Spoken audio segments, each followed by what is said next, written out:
Jangan. Saya yakin pilihan Bapak Ibu sekalian menjadi guru itu sudah hasil istikharah. Ya hasil istikharah Pak Andi. Istikharah itu ada dua, ada istikharah bil hal, ada istikharah bisolah. Bil hal itu karena sudah tidak ada pekerjaan lain kemudian jadi guru. Dulu Pak, kalau sekarang tidak. Salah satu favorit pekerjaan yang diinginkan oleh semua orang saat ini itu adalah menjadi guru. Apalagi di Finlandia itu jabatan paling tinggi yang terhormat yang diinginkan oleh masyarakat Finlandia itu guru. Kalau Amerika itu adalah di advokat. Kalau di Indonesia insya Allah guru saat ini ya. Karena ada tunjangan profesi pendidik.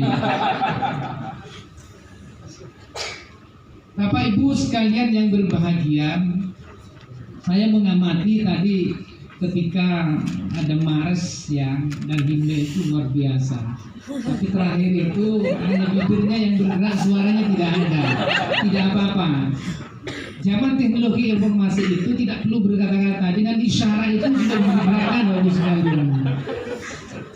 Ada 4 ciri khas pendidikan abad 21 itu. Yang pertama adalah informasi. Jadi informasi itu tersedia di mana saja dan kapan saja. Saat ini pun jenengan butuh informasi terkait apa saja, harga tiket misalnya, tiket pesawat, tiket kereta, cukup dengan buka mbah Google sudah selesai. Itulah ciri pendidikan abad 21. Dimanapun dan kapanpun itu tersedianya informasi.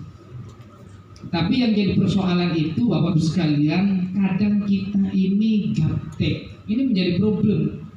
Sehingga dalam Islam itu sebenarnya sudah ditegaskan Bapak Ibu sekalian, kalau kita tidak bisa memanfaatkan waktu dengan sebaik-baik itu, nah dalam hal ini adalah informasi. Kalau ketinggalan informasi Bapak Ibu sekalian, berarti sudah selesailah kita. Contoh misalnya saat ini nih kita menghadirkan Bapak Ibu sekalian itu sudah melalui WA, tidak perlu surat-surat seperti dulu. Cukup di-share di grup bahwa hari ini ada BIMTEK atau workshop, kemudian harus berangkat, persoalan ini sudah selesai.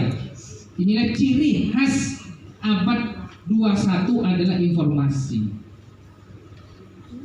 Kemudian apa ciri khas yang kedua Bapak Ibu sekalian? Adalah komunikasi.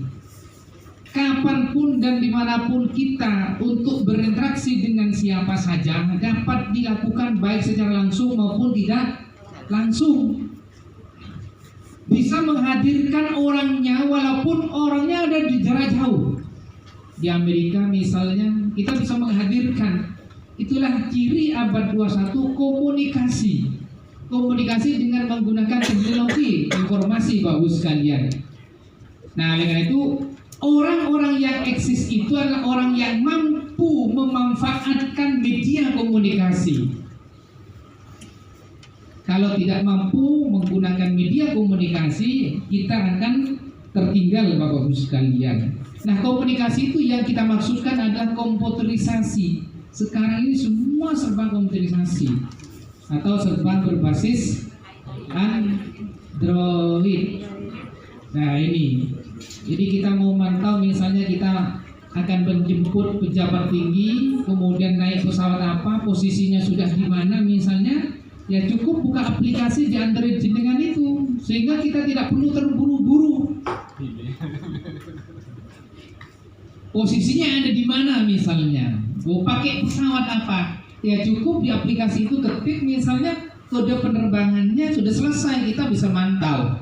Oleh karena itu Bapak Ibu sekalian, kalau kita tidak ketinggalan, maka kita harus memanfaatkan dengan sebaik-baiknya atau optimalisasi.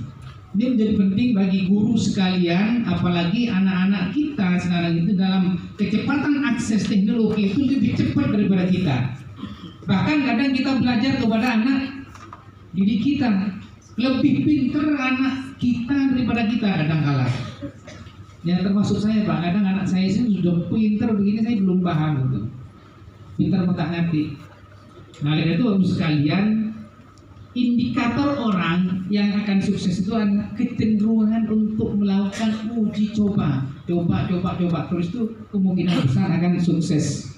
Kemudian Bapak Ibu sekalian, yang terkait dengan gerakan Ayo Membangun Madrasah yang kita bangun, kenapa kemudian harus ada gram, Bapak Ibu sekalian? Gram ini mungkin orang memaknai gram, kalau kamus besar bahasa Indonesia itu kita buka gram itu marah, Pak.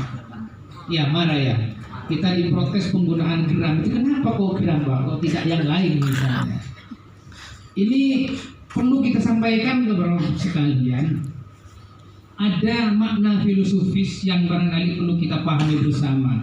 Ketika kita melihat madrasah kita, baik dalam hal literasinya, madrasah sehatnya, hurutul ainiyahnya, inovasinya, kompetensi kepala madrasahnya, kompetensi gurunya, dan kompetensi pengawas.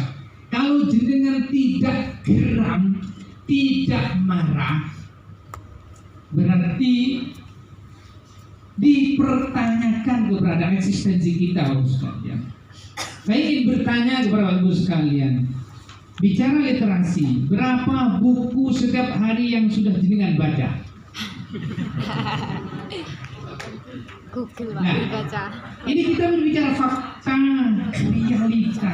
Kita berbicara objektif, Bapak sekalian. Kelahiran geram itu tidak lepas dari seberapa banyak kita itu membaca. Membaca itu bisa maknanya ya baca teks, bisa meneliti, bisa mengkaji, bisa menganalisa. Pertanyaan berikutnya Bapak Ibu sekalian, ini di literasi dulu. Seberapa banyak karya yang sudah dihasilkan dari dengan berliterasi, membaca. Problem kita di PNS, terutama guru, ketika mau 4A ke 4B, problemnya itu adalah di karya tulis. Beberapa bulan yang lalu ada yang protes ke saya, Pak, ini saya sudah mengajukan kepangkatan berbulan-bulan kok tidak ada kabar beritanya. Akhirnya saya cross-check ke Jakarta, Bapak sekalian. Ternyata problem utama itu ada di karya tulis.